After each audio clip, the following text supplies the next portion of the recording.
Hello guys, welcome to my channel let's education. I am Meenakshi Pal. I hope आप सभी अच्छे होंगे। सो गाइस, आज की जो क्लास है वो है हमारी मैथ की पैडागोजी की। इससे पहले भी आपकी मैथ की पैडागोजी की क्लास मैं ले चुकी हूँ। अगर आपने वो क्लासेस नहीं देखी तो आप सारी क्लासेस को देख सकते हैं। मैं आपको सी टेट के पांचों सब्जेक्ट की पैडागोजी करा रही हूँ। अगर आपने कोई सी क्लास नहीं देखी है तो सारी क्लासेस आप प्लेलिस्ट में जाकर देख सकते हैं, चाहे वो हिंदी की क्लास हो, ईवीएस की हो, साइकोलॉजी हो या मैथ हो। ठीक है, मैं आपको सी टेट के पांचों सब्जेक्ट की पेडागोजी करा रही हूँ। तो बिना देरी किए हुए आज की क्लास को हम स्टार्ट करते हैं। ठीक है, पहले हम एक एक करके अपने क्वेश्चंस को पढ़ेंगे, देखेंगे हमसे क्या क्वेश्चन में पूछा गया है, क्वेश्चन को समझेंगे, फिर अपने आंसर तक पहुंचेंगे। ठीक है, तो पढ़ लेते हैं हमारे अपने फर्स्ट क्वेश्चन को कि हमसे फर्स्ट क्वेश्चन में क्या पूछा गया है। फर्स्ट क्वेश्चन देख लेते हैं हम अपना। फर्स्ट क्वेश्चन है कि निम्नलिखित में से कौन सा संख्या की समझ का महत्वपूर्ण पहलू नहीं है। देखो, इसमें निगेटिव पूछा गया है, ध्यान से समझना क्वेश्चन को। अब मैं इसका अर्थ बताती हूँ। इसमें लिखा है निम्नलिखित में से कौन सा, यानी कि जो चार ऑप्शन आपको दिए गए हैं इनमें से कौन सा ऑप्शन है जो संख्या की समझ का महत्वपूर्ण पहलू नहीं है, यानी कि जो संख्या को समझने में इंपॉर्टेंट नहीं रखता है। यानी कि जब हम मैथ बच्चों को पढ़ाते हैं या पढ़ते हैं तो उसमें कुछ संख्या होती हैं जो हमें समझ में नहीं आती। वो इसमें से कौन सा पहलू है ये आपसे पूछा गया है। ठीक है, कि आपको समझ संख्या जो समझ में नहीं आएगी वो कौन सी बात है। तो हम अब पढ़ लेते हैं अपने ऑप्शन को। ऑप्शन में लिखा है पंक्तिबद्ध, यानी कि आपके जो क्वेश्चन पूछा जाएगा मैथ में या फिर आपने बच्चों को जो क्वेश्चन बताया है वो पंक्ति में होना चाहिए, यानी कि एक लाइन में होना चाहिए। तो क्या ये महत्वपूर्ण पहलू नहीं है संख्या को पढ़ने का, ये समझने का। बी है गणना। क्या गणना संख्या की समझने का महत्वपूर्ण पहलू नहीं है? देखो, गणना है।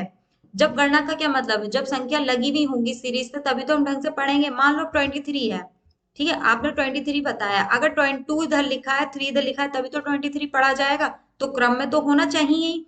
क्रम में नहीं होगा तो हमें समझ में ही नहीं आएगा। अगर 3 आगे कर दिया जाएगा तो ये 32 हो जाएगा, ये तो गलत हो जाएगा। तो देखो, पंक्तिव्रत तो महत्वपूर्ण पहलू है संख्या को समझने का। गणना है, गणना का मतलब होता है गिनती करना। देखो, हम गिनती तो करेंगे। मैथ में क्या करा जाता है, गिनती ही करी जाती है। या तो गिनती करी जाती है या सवालों को सॉल्व किया जाता है। तो ये भी महत्वपूर्ण पहलू है, यानी कि बी भी हमारा सही है और फर्स्ट भी हमारा सही है। हमसे पूछा है कि कौन सा महत्वपूर्ण पहलू नहीं है। ठीक है, संरक्षण। संरक्षण का मतलब होता है किसी चीज को प्रोटेक्ट करना। तो ये बताइए, आप जब मैथ पढ़ाएंगे तो क्या आप संख्या को संरक्षण देंगे? ये थोड़ी ना कोई बात हुई। फिर भी हम अपने चारों ऑप्शन यानी कि चौथे ऑप्शन को पढ़ेंगे। अंक लिखना, देखो ये भी एक महत्वपूर्ण पहलू है। आपने बच्चों से बोला बच्चों क्या टू का टेबल लिखकर दिखाइए, तो बच्चे क्या करेंगे, आपको टू का टेबल लिखकर दिखाएं तो उसमें भी तो अंक लिखे ही जाएंगे। ये बात भी बिल्कुल ठीक है। संख्या को पढ़ना या लिखना, ये तीनों ही बातें ठीक है। लेकिन जो हमारा ऑप्शन है ना सी, ये गलत है। हम कोई संख्या को संरक्षण थोड़ी ना देंगे, प्रोटेक्ट थोड़ी ना करेंगे संख्या को। मैथ में हमें क्या होता है, पंक्ति में लगानी होती है। जैसे आप बच्चों को कहो बच्चों गिनती लिखिए, तो बच्चे 1 2 3 लिखेंगे तो वो गिनती एक सीरीज में ही तो लगाएंगे। ये थोड़ी ना है कि 1 यहाँ लिख दिया और 2 उधर लिख दिया, ये चीज तो गलत हो जाएगी। तो पंक्ति में होना जरूरी है। गणना, देखो पढ़ेंगे तो गणना भी करी जाएगी। अंक लिखना, मैथ में अंक ही लिखे जाते हैं अधिकतर, लेकिन संरक्षण की कोई भी बात मैथ में नहीं होती है। प्राइमरी लेवल में तो बिल्कुल भी नहीं होती है संरक्षण की बात। तो फर्स्ट का हमारा राइट आंसर क्या हो जाएगा, सी हो जाएगा। ठीक है, बढ़ते हैं हम अपने नेक्स्ट क्वेश्चन की ओर। देखते हैं नेक्स्ट क्वेश्चन में हमसे क्या पूछा है। देखो, मैं आपको एक एक क्वेश्चन बिल्कुल एक्सप्लेन करती हूँ। इसलिए करती हूँ कि कुछ लोगों ने पहले सी टेट का एग्जाम दिया होगा, लेकिन कुछ स्टूडेंट ऐसे होंगे जो अब नए होंगे। ठीक है, वो पहली बार सी टेट का एग्जाम दे रहे होंगे, तो उनको क्या है, एक एक क्वेश्चन को बारीकी से समझना पड़ेगा कि क्वेश्चन हमसे क्या पूछा जा रहा है। पेडागोजी आपकी बिल्कुल हार्ड नहीं होती, बिल्कुल भी। अगर क्वेश्चन आपको समझ में आ जाता है तो आंसर तक आप एकदम से पहुंच सकते हो। तो आपको क्या करना है, बहुत ध्यान से अपने क्वेश्चन को समझना है। देख लेते हैं सेकंड क्वेश्चन में हमसे क्या पूछा है। सेकंड क्वेश्चन है, वैदिक गणित आजकल विशेष रूप से प्राथमिक विद्यालय के बच्चों में बहुत लोकप्रिय होता जा रहा है। इसका प्रयोग निम्नलिखित में से किसके विकास संवर्धन में होता है। कहने का मतलब यह है, क्वेश्चन में वैदिक गणित का मतलब है जो पुराने समय में जब वैदिक टाइम चलता था, जब गुरुजी के यहाँ पर बच्चे शिक्षा ग्रहण करने जाते थे तो उस टाइम क्या करते थे, गुरुजी उनको श्लोक बोला करते थे। श्लोक बोलकर और बच्चे पीछे से रिपीट किया करते थे। ठीक है, पहले क्यों स्कूल नहीं हुए होते थे, आश्रम हुआ करते थे। बच्चे अपने बच्चे जो होते थे अपने गुरु के पास में बैठते थे। उस टाइम पर उस शिक्षा को कहा जाता उपनिषद। उपनिषद में होता है गुरु के समीप बैठना। ठीक है, तो वैदिक टाइम पे गणित ऐसे पढ़ाया जाता था। तारों की गिनती करा करके गणित पढ़ाया जाता था उस टाइम। तारों की छवियों को और उनके मार्गों को देख करके कि कौन सा तारा किस मार्ग पर है, तब उनको काउंटिंग सिखाई जाती थी। तो यही कहा गया है जो वैदिक गणित है वो आजकल विशेष रूप से प्राथमिक विद्यालय में बहुत लोकप्रिय है। यानी कि जो प्राथमिक कक्षा होती है बच्चों की 1 से लेकर 5वीं तक की, उसमें वैदिक गणित पढ़ाया जाता है ताकि बच्चों को जीवन लाइफ से जोड़कर चीजों को सिखाया जा सके। अब बच्चे नए होते हैं, एकदम स्कूल आके उन्हें गणित समझ में नहीं आती है। हम उनकी ही भाषा में उनको जब सिखाते हैं तब उनके समझ में आ जाता है। ठीक है, तो इसका प्रयोग निम्नलिखित में से किसके विकास में होता है? तो जो ये पढ़ाया जा रहा है वैदिक गणित, तो किस विकास में मतलब हेल्प कर सकता है बच्चों की, किस काम में आ सकता है, ये आपसे पूछा गया है क्वेश्चन में। अब पढ़ लेते हैं आंसर को। ठीक है, क्वेश्चन तो हमें समझ में आ गया। फर्स्ट लिखा है गणित में गणना के कौशल तथा गति, यानी कि जो कौशल होते हैं गणित में उसकी गति को सीखना और उसकी स्किल्स को सीखना बहुत महत्वपूर्ण हो जाता है। ठीक है, इसलिए वैदिक गणित को पढ़ाया जा रहा है।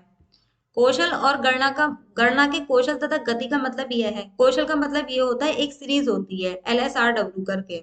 ठीक है, बच्चों को लिखना भी सिखाया जाता है, पढ़ना भी सिखाया जाता है, बोलना भी सिखाया जाता है, इसलिए वैदिक गणित को यूज करा जा रहा है। गति का मतलब यह है कि किस गति से बच्चा अपने काम को कर सकता है। मान लीजिए टीचर, आप एक अध्यापक हो, आपने बच्चों को आज काम दिया था कि बेटा आपको ये कल पर अपना होमवर्क करके ले आना है, या फिर इस सवाल को आपको समझ में आना। अब बच्चे ने क्या किया, वो नहीं करके लाया, तो क्या हुआ, या तो उसके समझ में नहीं आया होगा या फिर वो गति से काम नहीं कर पाया। तो वैदिक गणित सिखाता है बच्चों को, कौशल भी सिखाता है नई नई चीजें करने के लिए, और गति भी सिखाता है।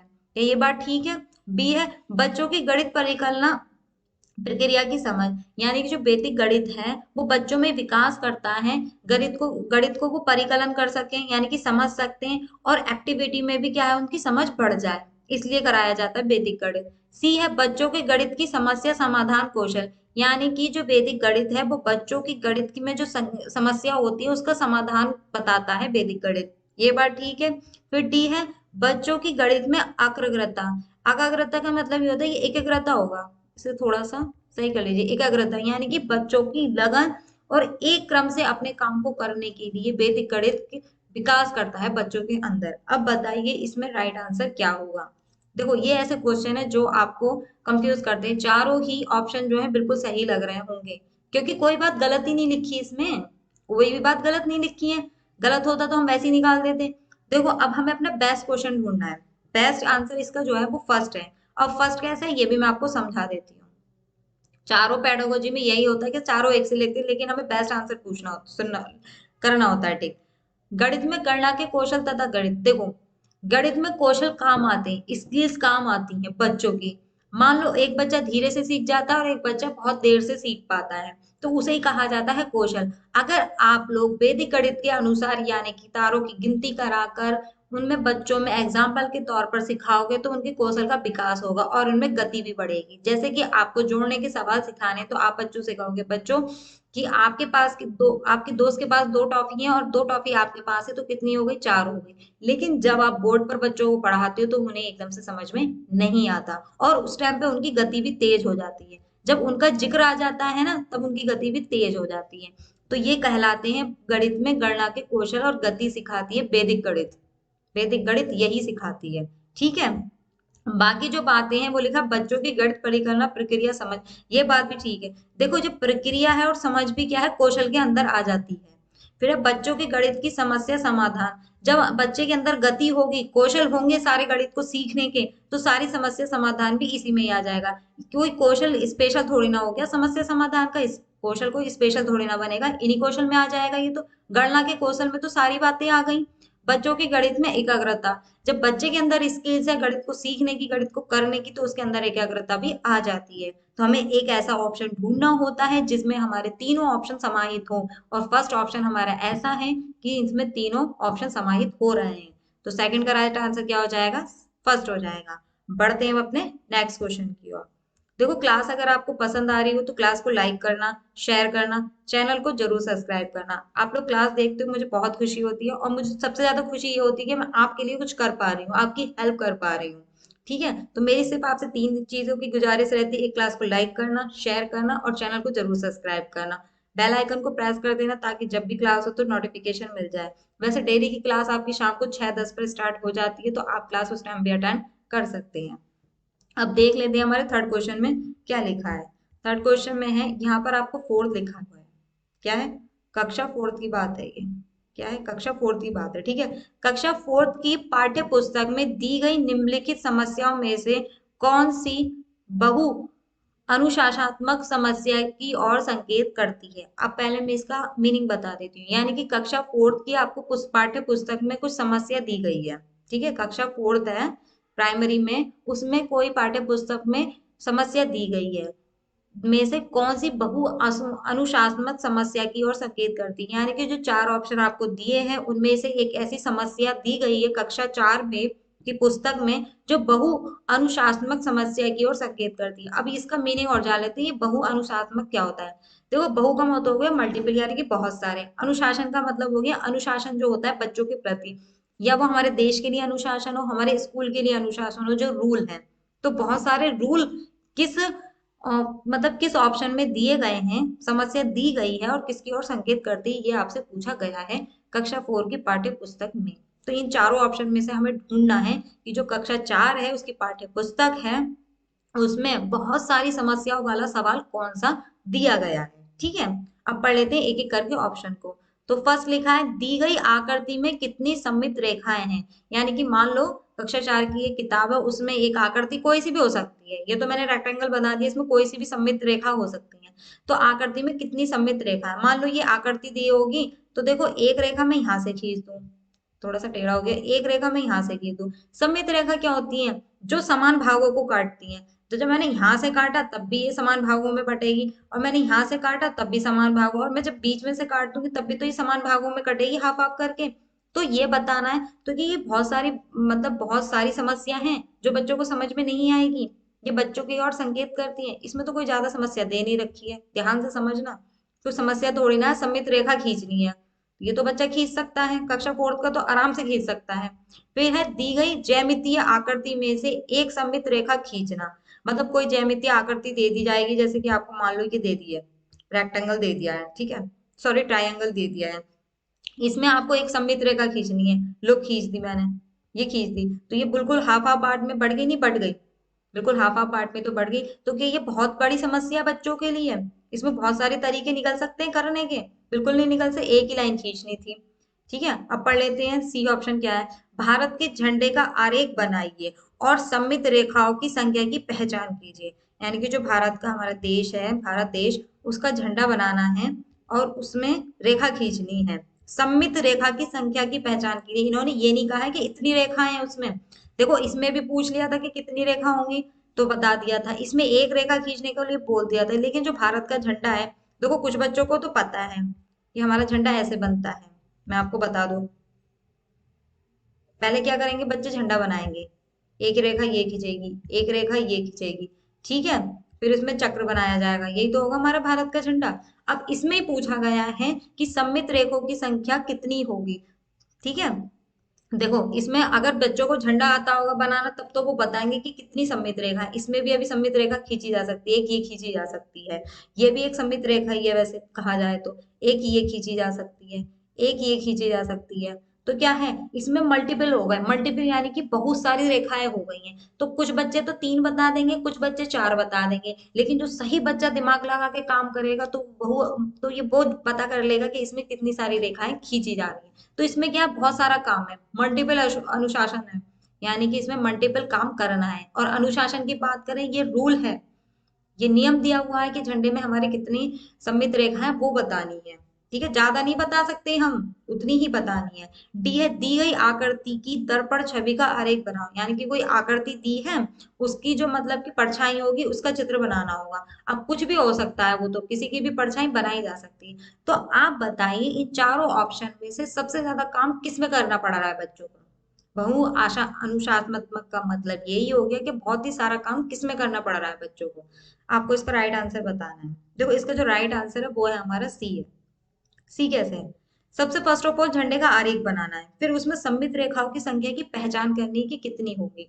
तो इसमें क्या होगा, बच्चों को प्रॉपर तरीके से झंडा अपना बनाना आना चाहिए। उसमें 3 रेखाएं ऑलरेडी खींची हुई होती हैं और रेखाएं भी खींची जा सकती हैं, तो इसमें क्या है, ज्यादा काम है। बाकी देखो, किसी भी आकृति को मैं दे दूं तो उसकी परछाई बनाना बच्चों के लिए ज्यादा बड़ी बात नहीं है, क्योंकि वो दे रखी है। किसी दी गई ज्यामितीय आकृति में एक सममित रेखा खींचना, तो ज्यामितीय आकृति भी बच्चों को दी गई है, उन्हें खुद से नहीं बनानी है, उसमें ही सममित रेखा खींचनी है, ये भी काम इजी है। दी गई आकृति में कितनी सममित रेखा, यानी कि एक आकृति आपने बच्चे को दी है, तब उसमें रेखाएं खींचनी है। लेकिन सी ऑप्शन में खुद से ही भारत के झंडे का आरेख भी बनाना है, खुद से ही सममित रेखाएं खींचनी है, और खुद से ही उनकी पहचान करनी है कि वो कितनी है। तो यही सबसे ज्यादा वर्क बच्चों के लिए होगा। बाकी तीनों में टीचर ने क्या करा, खुद से ज्यामितीय क्या दिया, आकृतियां उन्हें दी हैं, लेकिन सी ऑप्शन में कुछ नहीं दिया और बच्चों को अपना दिमाग लगाना है। इसलिए इसका राइट आंसर क्या हो जाएगा, सी हो जाएगा। बढ़ते हैं अपने नेक्स्ट क्वेश्चन की ओर। देख लेते हैं नेक्स्ट क्वेश्चन में हमसे क्या पूछा गया है। फोर्थ में पूछा गया है कि राष्ट्रीय पाठ्यचर्या की रूपरेखा सन 2005 में उल्लेखित गणित की लंबी आकृति संकेत करती है। यानी कि जो आपका एनसीएफ है, राष्ट्रीय पाठ्यचर्या की रूपरेखा, नेशनल करिकुलम फ्रेमवर्क सन 2005 में बात कही गई है कि गणित की लंबी आकृति संकेत करती है। यानी कि जो गणित सब्जेक्ट है उसमें एक लंबी आकृति ऐसे करके आपको कोई सी भी दे दी जाएगी, वो किसकी ओर संकेत करती है। देखो, किसी ने भी एनसीएफ वाली मेरी क्लास नहीं देखी होगी तो आप देख लीजिए पहले। राष्ट्रीय पाठ्यचर्या की रूपरेखा सन 2005 जो मेरी क्लास बनी हुई है, पहले आप उसे देख लीजिए। उसमें कुछ रूल रखे गए हैं बच्चों के लिए, सारे सब्जेक्टों को कैसे पढ़ाना है, क्या क्या करना है बच्चों के लिए, मैंने उसमें बहुत अच्छी तरीके से आपको एक्सप्लेन कर रखा है। तो इस क्वेश्चन को सॉल्व करने से पहले आप बुक क्लास को जरूर देख लेना, ताकि आपको इससे रिलेटेड क्वेश्चन समझ में आ जाए। और आई गारंटी मैं आपको लेती हूँ, एनसीएफ से आपका 1-2 क्वेश्चन देखने को मिलेंगे, सीटेट के एग्जाम में हर साल आते हैं। ठीक है, तो इन्होंने गणित के बारे में कहा है कि एक लंबी आकृति वो किसकी ओर संकेत करती है। तो पहले हम सारे चारों ऑप्शन को अपने पढ़ लेते हैं एक एक करके। फर्स्ट लिखा है चुनौतीपूर्ण समस्याओं को हल करना है। यानी कि एक लंबी रेखा खींच दी गई है, जैसे ये रेखा ही मान सकते हैं आप, कोई सी भी एक ही रेखा मान लेना इसे। ठीक है, एक ही रेखा खींच दी गई है और इसमें क्या है, चुनौतीपूर्ण समस्याओं को हल करना। अब बताओ, एक लंबी रेखा है, इसमें कौन सी चुनौतीपूर्ण समस्या हल करी जाएंगी, क्या ये हो सकता है। फिर बी है गणित के खेलों का सर्जन। यानी कि कोई लंबी आकृति खींची हुई है तो वो गणित के खेलों को सर्जन करने के लिए की ओर संकेत करती है। फिर सी लिखा हस्तसिद्ध अनुभव प्रदान करना। यानी कि हस्तसिद्ध, अपने हाथ से ही कुछ भी अनुभव किया हुआ इसमें बताना होगा आपको।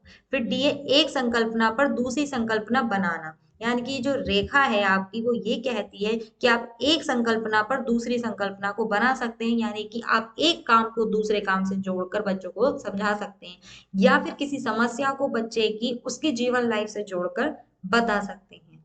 ये हो सकता है।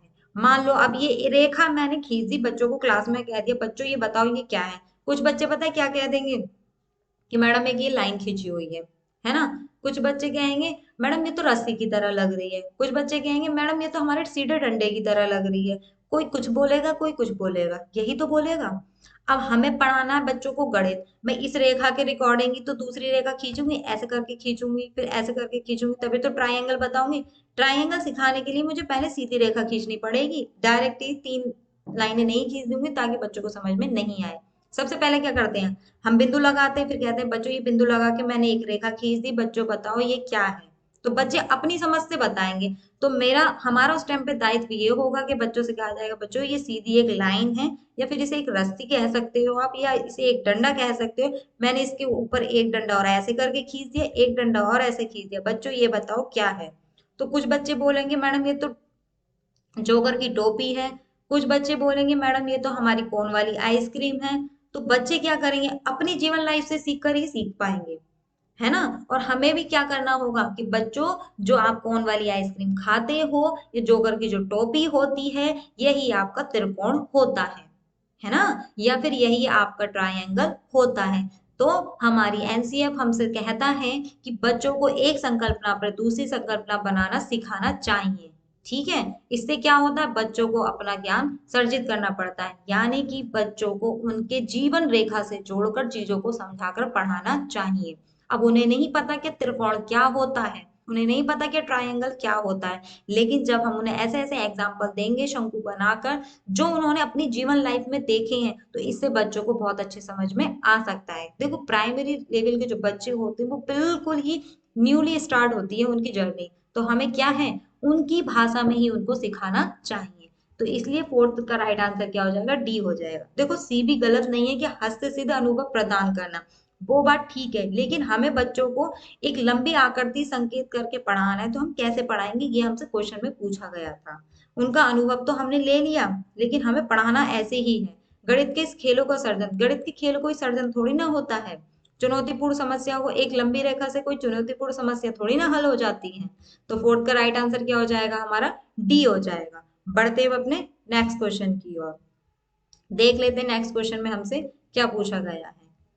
नेक्स्ट क्वेश्चन है हमारा, एक मिनट चाहिए आप लोग। नेक्स्ट क्वेश्चन है हमारा 5, इसमें देख लेते हैं हमसे क्या पूछा गया है। 5 में है, निम्नलिखित में से प्राइमरी कक्षाओं में रेखा गणित के अध्ययन का कौन सा भाग पढ़ाया जाता है। क्या है, निम्नलिखित में से, यानी कि जो चार ऑप्शन आपको दिए गए हैं इनमें से कौन सी ऐसी बात है जो प्राइमरी कक्षाओं में रेखा गणित के अध्ययन का कौन सा भाग पढ़ाया जाता है। यानी कि कक्षा एक से लेके पांचवी कक्षा में जो है बच्चों को जो रेखा गणित हम बच्चों को पढ़ाते हैं, उसमें कौन सा भाग पढ़ाया जाता है, इन चारों ऑप्शन में से ये बताना है। ठीक है, तो फर्स्ट है आपका औपचारिक रेखा गणित, बी है आपका अनौपचारिक रेखा गणित, ठीक है, और सी है आपका ए और बी दोनों पढ़ाए जाते हैं, और फिर डी है आपका इनमें से कोई नहीं पढ़ाया जाता। पहले मैं इनका एक एक करके मीनिंग बता देती हूँ। औपचारिक रेखा गणित, पहले आप रेखा गणित को छोड़ दीजिए, औपचारिक का मीनिंग जान लीजिए। औपचारिक का मतलब होता है आपका एक प्रॉपर तरीके से नॉलेज देना बच्चों को, यानी कि एक नियम के अनुसार बच्चों को पढ़ाना। जब बच्चा स्कूल में पढ़ता है तो वो औपचारिक कहलाता है, यानी कि फॉर्मल एजुकेशन कहलाती है उसकी। उसमें क्या होता है, बच्चा बिल्कुल टाई बेल्ट बांध के ड्रेस में आता है, अनुशासन के साथ अपनी कक्षा में बैठता है, अनुशासन के साथ सारे कार्य करता है, तो वो कहलाती है आपकी औपचारिक शिक्षा। तो औपचारिक रेखा गणित में आपको ऐसे पढ़ाया जाएगा। फिर बी है आपका अनौपचारिक रेखा गणित। अनौपचारिक का मतलब ये होता है, ये अनौपचारिक आपकी ऐसी शिक्षा है जो अनफॉर्मल है, यानी कि हम कहीं भी शिक्षा प्राप्त कर सकते हैं। अगर बच्चा गली में भी किसी बच्चे के साथ में बातें कर रहा है तो भी वो वहां पर क्या है, शिक्षा ग्रहण कर रहा है, वो लोगों को समाज में देख रहा है, बैठते उठते बोलते, तो वो भी वहां से शिक्षा प्राप्त कर रहा है। अब इसमें कोई रूल फॉलो नहीं होता है, ना तो उसे नियम से वहां पर बैठना है, और ना ही नियम से किसी से बात करनी है, और ना ही नियम से क्या है, ड्रेस पहन के जानी है। तो क्या हो रहा है, इसमें अनौपचारिक शिक्षण मिल रहा है बच्चों को आराम से, वो देख रहा है और बच्चों को सीख रहा है। घर में ही क्या होता है, बच्चों को ज्ञान मिलना शुरू हो जाता है। जब उसके बड़े पेरेंट्स या उसके भाई बहन पढ़ते हैं तो बच्चा उन्हें देख देख कर खुद सीखने लगता है, तो वो भी आपका अनौपचारिक शिक्षा में चला जाता है। औपचारिक रेखा गणित यानी कि स्कूल में बैठकर आपको रेखा गणित बच्चों को पढ़ानी है, तो ये होती है आपकी प्राइमरी कक्षाओं में पढ़ाने का भाग बेस्ट है। फिर है अनौपचारिक रेखा गणित। अनौपचारिक रेखा गणित जैसे मैंने आपको बताया है कि हमने ऐसे बच्चों को लाइन खींची, ऐसे ट्राइंगल बनाया और बच्चों से कहा ये जोकर की टोपी जो होती है आपका त्रिकोण होता है। ये आपने क्या कर दिया, अनौपचारिक रेखा गणित के द्वारा प्राइमरी बच्चों को सिखा दिया। फिर है ए और बी दोनों, फिर इनमें से कोई नहीं, तो आपको बताना इसका राइट आंसर क्या हो जाएगा। देखो इसका जो राइट आंसर है वो है आपका बी ऑप्शन। अब बी ऑप्शन कैसे, ये भी जानो। देखो प्राइमरी का मतलब है छोटे बच्चे, छोटे मतलब यानी कक्षा एक से लेकर कक्षा पांच तक के बच्चे हैं। वो बच्चे न्यू अभी स्कूल में आए हैं, उन्हें नहीं पता है कि ढंग से हमें कैसे बैठकर हम उन्हें रूल अगर पढ़ाने लगे कि रेखा गणित में एक बिंदु यहाँ से खींचेंगे, दूसरा बिंदु यहाँ से खींचेंगे, एक लाइन को ऐसे इतने सेंटीमीटर लेके जाएंगे, दूसरी लाइन को इतने सेंटीमीटर लेके जाएंगे, तो वो बच्चा बेचारा नहीं पढ़ पाएगा। रेखा गणित हो या अंक गणित हो या कोई सी भी गणित हो, वो नहीं पढ़ पाएगा। लेकिन अगर आपने उससे बोल दिया, बेटा देखो, आपने आप बोलोगे ब्लैक बोर्ड पे, बेटा देखो ये क्या है, आपने एक चित्र बनाया, तो बच्चे कहेंगे कि मैडम ये एक बॉक्स है। कुछ बच्चे बोल देंगे मैम ये हमारे घर के जो रखा हुआ एक बक्सा है उसकी तरह है। तो आप क्या कहोगे बच्चों से, हाँ बेटा ये वही बक्से का आकार है और इसे ही हम क्या कहते हैं, आपका वर्ताकार कहते हैं। ठीक है, यही तो हम सिखाएंगे बच्चों को। फिर हम उनसे बोल देंगे कि बच्चों ऐसे करके एक डायग्राम बना दिया आपने शंकु की तरह या बेलन की तरह, तो आपने ऐसे डायग्राम बना दिया, आपसे कहोगे बच्चों ये क्या है, तो बच्चों ये कह देंगे मैडम ये हमारी मम्मी के पास में घर में एक ड्रम है जिसमें आटा रखा रहता है उसकी शेप है, या फिर सिलेंडर की शेप है जो हमारे घर में रखा होता है। या फिर कुछ बच्चे बोल देंगे हमारी मम्मी के बेलन के तरह इसका शेप है, तो हमें उस टाइम क्या कहना होगा, हाँ बेटा ये वही है लेकिन इसे बेलनाकार कहते हैं। ये तरीका होता है प्राइमरी में बच्चों को पढ़ाने का, रेखा गणित। तो और ये सबसे बेस्ट तरीका। अब ये थोड़ी ना है अब इसका रूल बताएंगे, ए से बी को मिलाया, बी से सी तक बिंदु तक गए, इतना सेंटीमीटर लिया, तो प्राइमरी के बच्चे बिल्कुल भी नहीं सीख पाएंगे। हमें उनको उनकी जीवन लाइफ से जोड़कर सिखाना पड़ता है, तब वो सीख पाएंगे। तो इसका राइट आंसर क्या हो जाएगा, 5 का हमारा बी हो जाएगा। बढ़ते हैं हम अपने नेक्स्ट क्वेश्चन की ओर। ठीक है, क्लास अगर आपको पसंद आ रही हो तो क्लास को लाइक करना, शेयर करना और बेल आइकन को जरूर प्रेस कर देना। चैनल को जरूर सब्सक्राइब करना। देखो मैं आपकी पांचों सब्जेक्ट में पूरी पूरी मेहनत करूंगी जब तक आपका एग्जाम होगा, और मेरे पूरी मेहनत यही रहेगी कि आपके जो भी मैं क्वेश्चन आपको कराऊंगी, एक से एक क्वेश्चन आपका बहुत इंपॉर्टेंट है। देखो मैथ की पेडागोजी में आपको बताऊं सीरियसली थोड़ी सी हल्की सी टफ होती है, क्योंकि हमें इसके क्वेश्चन समझ में नहीं आते। पर मैं आपको आई एम श्योर बता रही हूँ, गारंटी के हिसाब से, आप अगर एक ही क्लास भी अटेंड कर रहे हो तो आपको बहुत अच्छी तैयारी हो जाएगी, बस आपको क्वेश्चन को समझना है। ठीक है, सिक्स क्वेश्चन ये है, समानता गणित सीखना कठिन है क्योंकि। देखो इस क्वेश्चन में भी पूछा है, कहते हैं लोग क्या गणित सीखना कठिन है क्योंकि, क्यों है गणित सीखना कठिन, ये हमसे पूछा गया है। अब पढ़ लेते हैं अपने सारे ऑप्शन। ए है, इसकी प्रकृति मूलतः अमूर्त नहीं होती, यानी कि जो इसकी प्रकृति है वो अमूर्त नहीं होती है। देखो यहाँ पर ये नहीं नहीं आएगा, ये नहीं आएगा यहाँ पर, यहाँ आएगा इसकी प्रकृति मूलतः अमूर्त होती है। इसका मतलब ये होता है, इसकी प्रकृति मूलतः अमूर्त होती है, इसका मतलब ये होता है कि जो गणित है वो हमारे सोचने विचार में और विजुअलाइजेशन से भी हल हो सकती है, इसलिए हमें ये गणित कठिन लगती है। देखो मान लो आप एक टीचर हो, आपने एक बच्चे से बोला बेटा आपको 2 का पहाड़ा बताना है, या फिर आपको आपने उसे बोल दिया बेटा ये बताइए कि 4 और 4 कितने होते हैं, आपने उठा के कक्षा में पूछ लिया। तो क्या उस टाइम पे वो कॉपी किताब लेकर थोड़ी ना बैठा है, आपने तो उससे डायरेक्ट क्वेश्चन पूछ लिया, तो वो दिमाग में सोचेगा कि 2 और 2 कितने होते हैं, तो वो अपने दिमाग में सोचेगा और आपको आंसर देगा। अमूर्त का मतलब ये होता है जो चीज आपके सामने नहीं है, आपके दिमाग में है, आपके विचारों में है, लेकिन आपके सामने नहीं है। ठीक है, कुछ सवाल ऐसे होते हैं कि आप क्या कॉपी में करके बच्चे दिखा देते हैं, लेकिन कुछ सवाल ऐसे होते हैं कि उन्हें हैंड टू हैंड आंसर देना होता है। जैसे कि आप पूछने लगो बच्चों से, बच्चों कि आपके पापा जी ने आपको कितने पैसे दी, वो आप ही कहने लगो एक एग्जांपल के तौर पे कि बेटा मैं आपको 100 रुपए देता हूँ और 20 रुपीज आपके पास में है, तो बेटा दोनों को मिलाकर कितने रुपए हो जाते हैं। तो बच्चा क्या करेगा, दिमाग में सोच कर ही तो बताएगा, कि पैसे निकाल के गिनने लग जाएगा। तो क्या होता है, अमूर्त होता है। विजुअलाइजेशन हमें दिमाग में करना होता है गणित का। जब 2 का पहाड़ा सुना जाता है तो क्या होता है, बच्चा किताब या तो किताब में से देखकर बताएगा या फिर खुद से ही सुनाता, तो वो दिमाग में ही तो सोच कर बताता जब उसे याद होता है तो यानी कि जो इसकी प्रकृति होती है वो हमेशा अमूर्त होती है, इसलिए कुछ लोगों को कठिन लगती है। कुछ लोग अपने दिमाग को एकदम से तेजाई से नहीं चला पाते, इसलिए उनको कठिन लगता है। बी है, बच्चे इसे पढ़ना नहीं चाहते। देखो ऐसा बिल्कुल नहीं है कि ये कठिन है इसलिए बच्चे पढ़ना नहीं चाहते हैं, ऐसा कुछ नहीं है। देखो बच्चों को जब हम अच्छी तरीके से पढ़ाते हैं तो गणित क्या हो, कोई सा भी सब्जेक्ट किसी के लिए कठिन नहीं होता है। तो ये बात तो गलत हो गणित गणित सॉरी गलत हो जाएगी। आई एम सॉरी, मैंने गलत बोल दिया, गलत हो जाएगी कि पढ़ना बिल्कुल भी नहीं चाहते हैं। सी है, शिक्षा की पद्धति त्रुटिपूर्ण होती है। ये बताइए जो शिक्षा है उसकी पद्धति यानी कि जो कॉन्सेप्ट तैयार कराया गया वो त्रुटिपूर्ण होता है गणित का, इसलिए वो कठिन होती है, ऐसा कभी नहीं होता। हाँ माना थोड़ी बहुत गलतियां होती है, लेकिन उसे त्रुटिपूर्ण नहीं बताया जा सकता। क्या गणित गलत है, अगर आज गणित नहीं होता तो हमारे बहुत से काम नहीं हो सकते, गणित हमारा एक हिस्सा है। तो ये बात तो बिल्कुल गलत हो जाएगी। डी है, गणित के अच्छे शिक्षक उपलब्ध नहीं है। देखो ये बात तो बिल्कुल ही गलत है, गलत है, गलत है। क्या गणित के अच्छे शिक्षक नहीं है, सब अच्छे शिक्षक है। शकुंतला देवी भी एक शिक्षक ही है, रामानुज भी एक शिक्षक ही थे जो गणित का इतने गणितज्ञ हो गए। ठीक है, और गणित से ही हमारे विज्ञान निकली, गणित से ही हमारे और भी सब्जेक्ट होते हैं। ऐसा बिल्कुल गलत हो जाएगा कि गणित के शिक्षक नहीं है, उपलब्ध हैं, उपलब्ध हैं, लेकिन क्या है गणित को समझना होता है।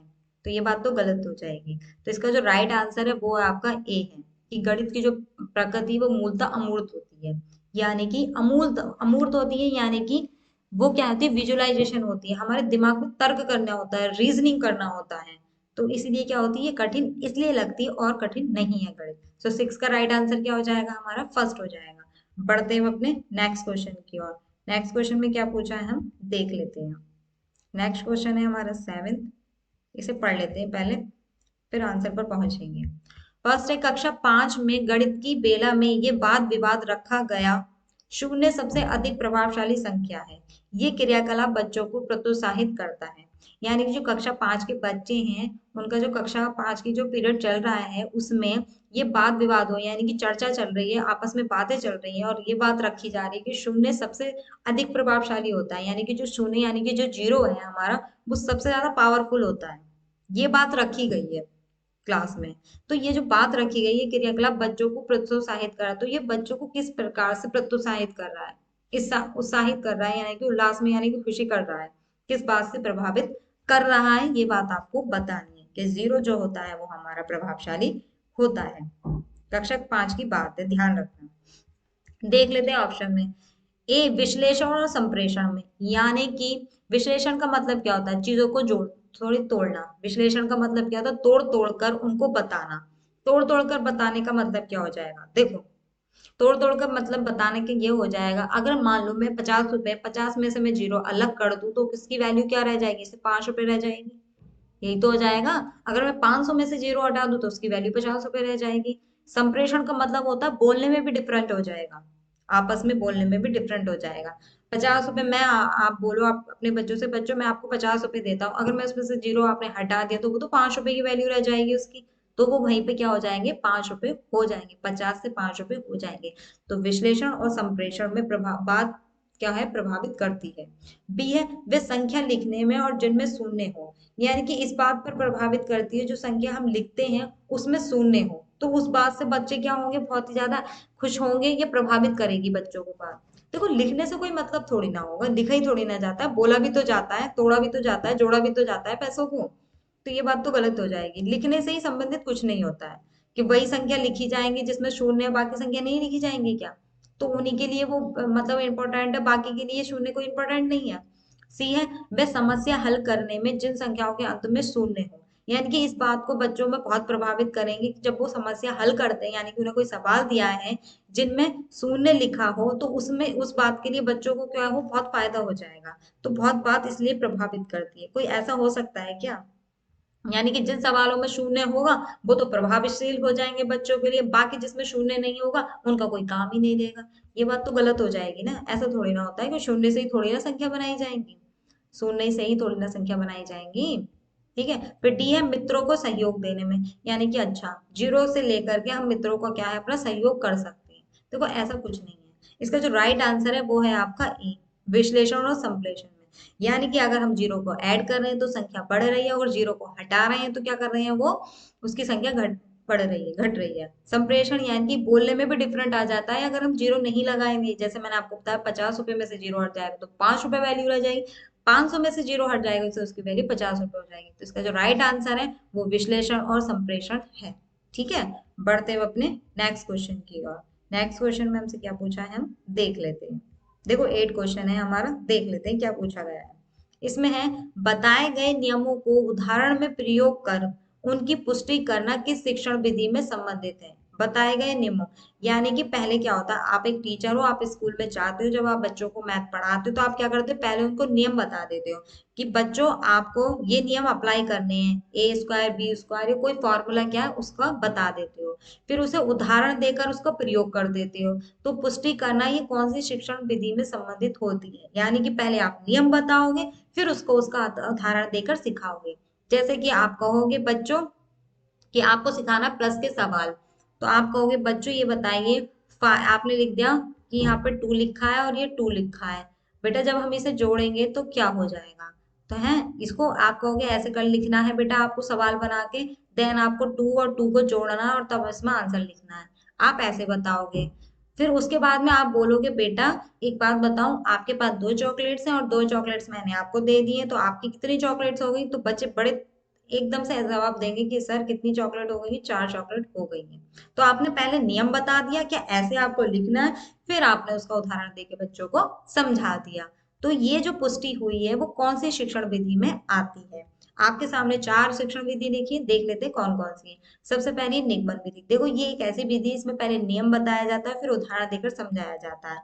फिर है आपका आगमन विधि, इसमें पहले आप उदाहरण दोगे बच्चों को, फिर समझाओगे। जैसे कि आप, मैंने अभी आपको एग्जांपल दिया, आप कह दो बच्चों आपके पास दो आम है, दो आम मैं आपको दे देता हूँ तो कितने हो जाएंगे? 4 हो जाएंगे। तो आपने बच्चों को बोला देखो आपने जोड़ लिया।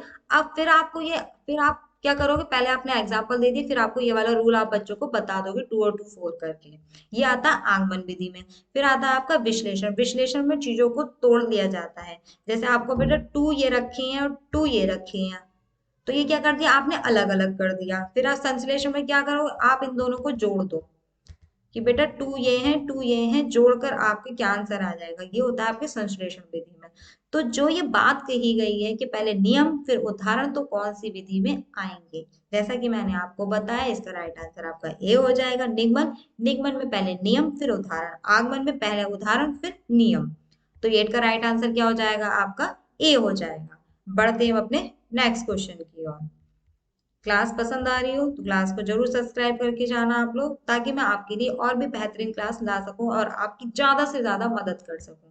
ठीक है, मुझे भी बहुत खुशी होती है जब आप मेरा पढ़ाया हुआ आपके काम आएगा, तो मुझे बेहद खुशी होगी। ठीक है। नाइन्थ है, प्राथमिक स्तर पर 10 ग्राम बिंदु के खेल, प्रतिरूप इत्यादि का प्रयोग बच्चों की सहायता करते हैं। यानी कि ये करते लिखा है, ठीक है, इसे सही कर लेना, करते लिखा है। प्राथमिक स्तर में जो 10 ग्राम होते हैं, जैसे ये होता है अबेकस, देखा है आप लोगों ने, आपने सुना भी होगा नाम अबेकस में। अबेकस में क्या होता है, इसमें बिंदुआ बनी होती है, ऐसे ऐसे करके बिंदु बनी हुई होती है। इसमें क्या होता है, बच्चे ऐसे देखते हैं और इसे अच्छा आसानी से क्या पढ़कर बता देते हैं। अबेगस हो गया। ये 10 ग्राम भी सही कहा जा सकता है। 10 ग्राम आपका वो होता है जिसमें स्थानीय मान निकाला जाता है, 1 10 100 1000 करके, इकाई दहाई सैकड़ा। और बिंदु का खेल, जैसे ये बिंदु लिख दिया आपने, एक बिंदु लगा दी, एक बिंदु ये लगा दी, कई सारी बिंदु लगी हुई है, और आपको बच्चों को क्या है इसमें प्रयोग करके पढ़ाना है। तो आप कैसे पढ़ाओगे कि इसमें ये हेल्प करेंगी बच्चों की, ये आपको बताना है। देखो 10 ग्राम में क्या आप क्या 1 2 3 करके गिनती पे बता दोगे, पहली संख्या कौन सी आ रही है, इकाई आ रही है, दहाई सैकड़ा, ऐसे करके इसमें आप क्या है ये बता दो। जैसे ये इकाई है, दहाई है, सैकड़ा है, हजार है, 10,000, लाख, करोड़, जितने भी आते हैं वो आप बच्चों को बता दोगे। ये बिंदु खेल और 10 ग्राम इन्हीं चीजों में हेल्प करते हैं। तो आपको बताना है कि इन चारों ऑप्शनों में इसका राइट आंसर क्या होगा। परिकलन कौशलों का संवर्धन, यानी कि जो बच्चों के अंदर कौशल है वो इनसे क्या हो जाएंगे, बन जाएंगे। 10 ग्राम बिंदु खेल सिखाने से बच्चों के अंदर क्या है, कौशल क्या है, परिकलन यानी कि गणना करने के कौशल सीख जाएंगे बच्चे इनके द्वारा। ये राइट आंसर होगा। बी है, मूलभूत संक्रियाओं को समझ में नहीं, यानी कि जो कॉन्सेप्ट होता है पढ़ाने का, इन चीजों से बच्चों को समझ में आ जाएगा अच्छी तरीके से। सी है, स्थानिक समझ की योग्यता में वृद्धि, यानी कि जो स्थान होता है, स्थानीय मान निकलवाते हैं ना हम बच्चों से, कि बच्चों 100 का स्थान, 100 में से 0 का स्थान मान क्या है, ये 520 आपने लिख दिया, आपने ऐसे करके कोई डिजिट बनाई, 500 सॉरी 520 आपने लिखा, और आप इसमें पूछने लगे बेटा 2 का स्थानीय मान क्या होगा। तो इस चीजों से क्या है, बच्चों को स्थानीय मान सीख जाते हैं। तो ये होगा राइट आंसर, स्थानिक समझ की योग्यता वृद्धि में। फिर डी है, संख्याओं की तुलना का बोध विकसित करने में, यानी कि इसमें संख्याओं में तुलना करना सीख जाएंगे बच्चे कि ये कितनी संख्या है और ये कितनी संख्या है, ये बड़ी संख्या है या फिर ये छोटी संख्या है। तो बताइए इसका राइट आंसर क्या होगा। ठीक है, देखो जो इसका राइट आंसर है वो है आपका सी। सी कैसे, अब जान लो। स्थानीय मान की समझ इसी से तो होगी, बिंदुओं से बच्चों को, इसमें इकाई, दहाई, सैकड़ा, हजार, 10,000 है, और इसी में ही बच्चा पता कर लेगा कि जो यहाँ पर संख्या होगी उसकी वैल्यू कितनी है, और यहाँ पर जो संख्या होगी वो बड़ी होगी या छोटी होगी। ठीक है, इसी से तो बच्चा पता कर लेगा, तुलना कर सकता है। अब मान लो इकाई, दहाई, सैकड़ा, ये 100 पर आ रही है, ये 10 पर आ रही है, और ये 1 पे आ रही है, तो संख्या कौन सी बड़ी होगी, ये वाली हो गई। तो इसकी तुलना हम 0 से कर सकते हैं, है ना। तभी तो कर सकते हैं जब हमें स्थानीय मान का समझ होगा, जब हमें पता होगा कि इसे इकाई बोला जाएगा, इसे दहाई, इसे सैकड़ा बोला जाएगा, तभी तो इसका राइट आंसर ये हो जाएगा। तो 9 का राइट आंसर क्या हो जाएगा, सी हो जाएगा। देखो सी जो ऑप्शन है, इनमें चारों ही ऑप्शन आ जाएंगे। कौशलों का क्या है, जब बच्चे में स्थानीय मान होगा तो ये भी तो एक कौशल है। संख्या कॉन्सेप्ट बच्चा कब समझेगा, जब उसे स्थानीय मान आता होगा, तभी तो समझ पाएगा कि कौन सी संख्या को कैसे रखना है। संख्याओं की तुलना हम जब कर सकते हैं जब हमें स्थानीय मान आता होगा, हमें पता है कि 0 का मान 1 होगा, इसका मान 10 होगा, इसका मान 100 होगा। तो 9 का राइट आंसर क्या हो जाएगा आपका, सी हो जाएगा। 10 ग्राम बिंदु खेल, ये सब आप बच्चों में स्थानिक समझ की योग्यता बनाने के लिए हम करते हैं और सिखाते हैं, इनकी हेल्प लेते हैं टीचर। तो 9 का राइट आंसर सी। बढ़ते हैं अपने नेक्स्ट क्वेश्चन की ओर, देख लेते हैं नेक्स्ट क्वेश्चन में हमसे क्या पूछा गया है। नेक्स्ट क्वेश्चन है हमारा 10, इसे भी पढ़ लेते हैं।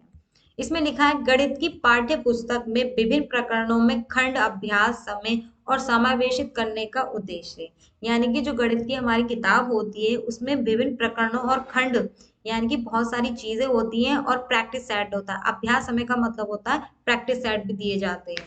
यानी कि एग्जाम्पल के तौर में बच्चों को पहले सवाल दिए जाते हैं, उनको समावित उनको रखने का क्या उद्देश्य होता है।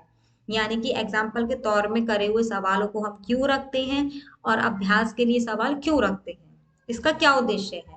तो फर्स्ट ऑप्शन है विस्तृत अधिगम अवसर प्रदान करना, यानी कि बहुत लंबी लंबी कॉन्सेप्ट को सिखाने के लिए उनको अवसर प्रदान करा जाता है ताकि वो अच्छे से सीख सकें। बी है बच्चों को आनंद में मस्ती प्रदान करना, यानी कि जब वो प्रैक्टिस सेट लगाएंगे या उन एग्जाम्पल को करेंगे तो बच्चों को आनंद और मस्ती प्रदान होगी, इसलिए रखे ये उद्देश्य है। सी है दैनिक जीवन कार्य में बदलाव लाना, यानी कि जो दैनिक जीवन में उनके काम चल रहा है उसमें क्या होगा, इन प्रैक्टिस सेटों से बदलाव आ जाएगा।